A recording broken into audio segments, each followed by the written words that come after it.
السلام علیکم ورحمت الله وبرکاتو. د عطاالله افغانستان زموږ چې کوم محترم دی هغوی په حوالې سره ډېر ملګري میسج کوي چې چېرته کې دی او څه شو او ملاقات به څنګه کېږي.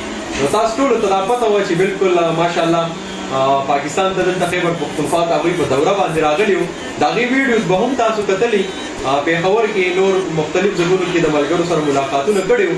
بیا دلته کې دیر ته هم را روان وو، موږ دعوت هم ورکړی وو، خو اچانک ایمرجنسي پیښه شوله او واپس لاړو. نو په دې ټایم باندې په کابل افغانستان کې دی او ان شاء الله تعالی نیکسټ بیا هم موږ دعوت ورکړی د خیر سره. آینده کې به بیا هم راځي پاکستان ته او د خپلو پښتنو نه ډېره مننه کوو چې د هغوی دومره مینه ورکړله. عطابایي ته د هغوی استقبال یې وکړو. د الله تعالی نه هم دعا ده چې دغه مینه زمونږ ژوندی پاتې شي.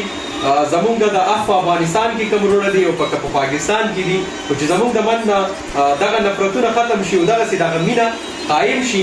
نو ان شاء الله تعالی زما د الله نه امید دی چې د دې سره به ډېر خیر شي او دا څومره زمونږ اخوا کوم ملګري دي دې خوا رشته دار دي نو دیو ته په تګ راتګ کې هم اساني او زمونږ دغه مینه محبت به هم قایم او دایمي. او د عطا نه هم ډېره مننه کوو چې هغه دعوت او د پښتنو سره چې کومه مینه وه د هغې چې کوم دلته کې مینهوالو د هغې دپاره راغی او هغې له دغه مینه ورکړله، د هغوی سره ملاقاتونه وکړل.